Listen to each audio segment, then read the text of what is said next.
ନମସ୍କାର।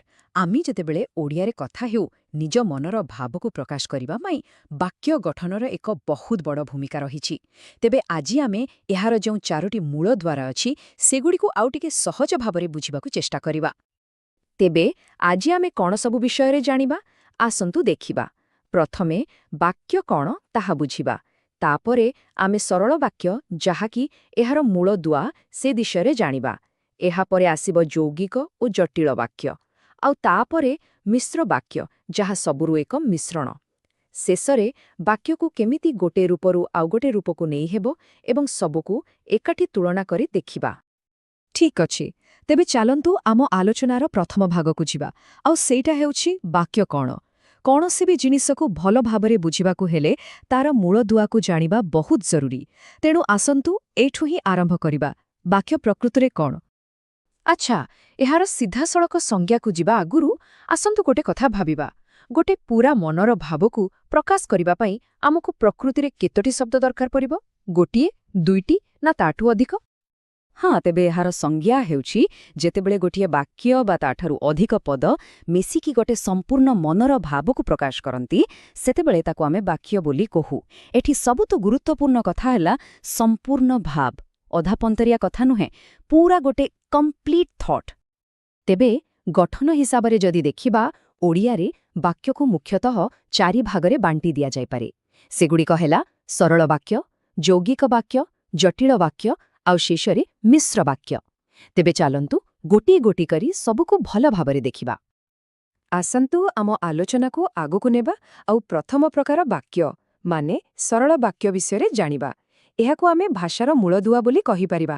ଯେମିତି ଘର ତିଆରି ପାଇଁ ଇଟା ଦରକାର, ଠିକ୍ ସେମିତି।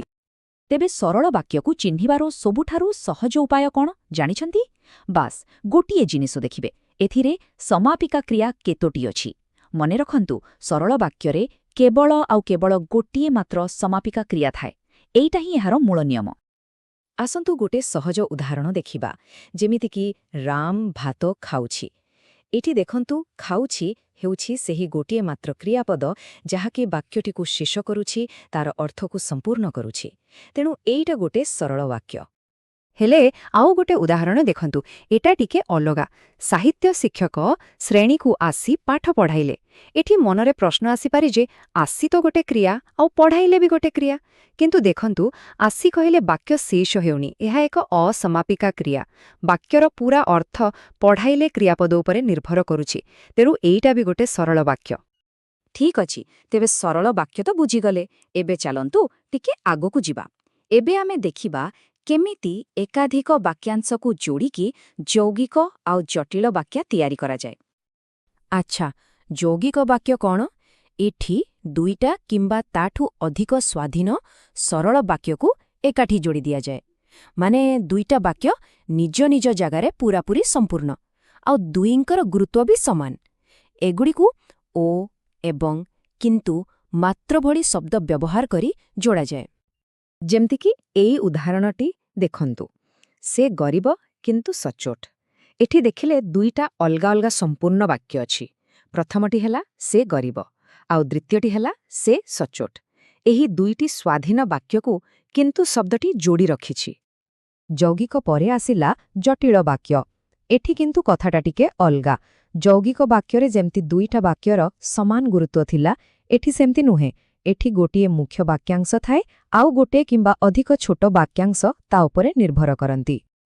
ଉଦାହରଣଟିକୁ ଦେଖିଲେ ପୁରା ସ୍ପଷ୍ଟ ହୋଇଯିବ। ଯେତେବେଳେ ବାପା ଆସିଲେ ସେତେବେଳେ ମୁଁ ପଢ଼ୁଥିଲି। ଏବେ ଭାବନ୍ତୁ, ଯଦି କେହି କେବଳ କହିବ ଯେତେବେଳେ ବାପା ଆସିଲେ, ତେବେ କଥାଟା ଅଧା ଲାଗିବ, ନୁହେଁ କି? ଏହାର ପୂରା ଅର୍ଥ ବୁଝିବା ପାଇଁ ସେତେବେଳେ ମୁଁ ପଢ଼ୁଥିଲି ବାକ୍ୟାଂଶଟି ଦରକାର। ଏଇଟା ହିଁ ଜଟିଳ ବାକ୍ୟ। ଠିକ୍ ଅଛି, ଏବେ ଆମେ ପହଞ୍ଚିଗଲେ ସବୁଠାରୁ ଆଡଭାନ୍ସ ସ୍ତରରେ। ଏହା ହେଉଛି ମିଶ୍ର ବାକ୍ୟ। ନାଁରୁ ହିଁ ଜଣାପଡ଼ୁଛି, ଏଥିରେ ଆମେ ଏପର୍ଯ୍ୟନ୍ତ ଯାହା ବି ଦେଖିଲେ ସରଳ, ଯୌଗିକ, ଜଟିଳ ସବୁର ଏକ ମିଶ୍ରଣ ଦେଖିବାକୁ ମିଳିବ। ତେବେ ମିଶ୍ର ବାକ୍ୟ କ'ଣ? ଏହା ହେଉଛି ଗୋଟେ ଲମ୍ବା ଆଉ ଜଟିଳ ବାକ୍ୟ ଯେଉଁଠି ସରଳ, ଯୌଗିକ ଆଉ ଜଟିଳ ଏହି ସବୁ ପ୍ରକାରର ଗଠନର ଝଲକ ଆମକୁ ଏକା ସାଙ୍ଗରେ ଦେଖିବାକୁ ମିଳେ। ଏହାକୁ ଆମେ ସତରେ ସବୁର ସମାହାର କହିପାରିବା। ଆସନ୍ତୁ ଏହି ଲମ୍ବା ବାକ୍ୟଟିକୁ ଭଲ ଭାବରେ ଦେଖିବା। ପ୍ରଥମେ ଦେଖନ୍ତୁ, ସେ ବଜାରକୁ ଗଲେ ଏଇଟା ଗୋଟେ ସରଳ ବାକ୍ୟ। ତାପରେ ଓ ପରିବା ଆଣିଲେ ଲାଗିବା ପରେ ଏହା ଯୌଗିକ ହୋଇଗଲା। ଆଉ ଶେଷରେ କିନ୍ତୁ ଯେତେବେଳେ ଘରେ ପହଞ୍ଚିଲେ ଏହି ଅଂଶଟି ଲାଗିବା ପରେ ଏହା ଜଟିଳ ବାକ୍ୟର ରୂପ ନେଇଗଲା। ଦେଖିଲେ, ଗୋଟିଏ ବାକ୍ୟରେ ସବୁକିଛି। ତେବେ ବାକ୍ୟର ଏହି 4ଟି ପ୍ରକାର ବିଷୟରେ ତ ଆମେ ଜାଣିଲେ, କିନ୍ତୁ ଏବେ ଆଉ ଗୋଟେ ମଜାଦାର ଜିନିଷ ଦେଖିବା। ତାହା ହେଲା କେମିତି ଆମେ ଗୋଟିଏ ବାକ୍ୟର ମୂଳ ଅର୍ଥକୁ ନ ବଦଳେଇ ତାକୁ ଗୋଟେ ପ୍ରକାରରୁ ଆଉ ଗୋଟେ ପ୍ରକାରକୁ ବଦଳେଇ ପାରିବା। ପ୍ରଥମେ ଦେଖିବା ସରଳରୁ ଯୌଗିକ କେମିତି କରିବା। ସରଳ ବାକ୍ୟଟି ହେଲା, ଦୋଷ କରି ମଧ୍ୟ ସେ ଦଣ୍ଡ ପାଇଲା ନାହିଁ। ଏବେ ଦେଖନ୍ତୁ, ଖାଲି କିନ୍ତୁ ଶବ୍ଦଟିକୁ ବ୍ୟବହାର କରି ଆମେ ଏହାକୁ ଲେଖିପାରିବା, ସେ ଦୋଷ କଲା କିନ୍ତୁ ଦଣ୍ଡ ପାଇଲା ନାହିଁ। ଦେଖିଲେ ତ, ବାକ୍ୟର ଗଠନ ବଦଳିଗଲା, କିନ୍ତୁ ଅର୍ଥ ସେଇ ଏକା ରହିଲା। ଠିକ୍ ସେହିପରି ଆସନ୍ତୁ ଦେଖିବା ସରଳରୁ ଜଟିଳ କେମିତି ହେବ। ସରଳ ବାକ୍ୟଟି ହେଲା, ବର୍ଷା ହେଲେ କୃଷକମାନେ ଖୁସି ହୁଅନ୍ତି। ଏବେ ଯଦି ଆମେ ଯେତେବେଳେ ସେତେବେଳେ ବ୍ୟବହାର କରିବା, ଏହା ହୋଇଯିବ, ଯେତେବେଳେ ବର୍ଷା ହୁଏ ସେତେବେଳେ କୃଷକମାନେ ଖୁସି ହୁଅନ୍ତି। ଏଠାରେ ଗୋଟେ ସର୍ତ୍ତ ବା କଣ୍ଡିସନ୍ ଆସିଗଲା ଆଉ ବାକ୍ୟଟି ଜଟିଳ ହୋଇଗଲା। ଆଚ୍ଛା, ଆମେ ତ ବହୁତ କିଛି ଆଲୋଚନା କରିସାରିଲେ। ତେବେ ଚାଲନ୍ତୁ ଶେଷରେ ସବୁକିଛିକୁ ଏକାଠି କରି ଗୋଟିଏ ନଜରରେ ଦେଖିନେବା, ଯାହାଫଳରେ ସବୁକିଛି ମନେ ରହିଯିବ। ଦେଖନ୍ତୁ, ଏହି ଟେବୁଲରେ ସବୁକିଛି ଏକଦମ ସହଜରେ ବୁଝି ଦିଆଯାଇଛି।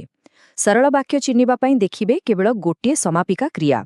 ଯୌଗିକ ବାକ୍ୟରେ ଓ, କିନ୍ତୁ ଭଳି ଶବ୍ଦ ଥିବ।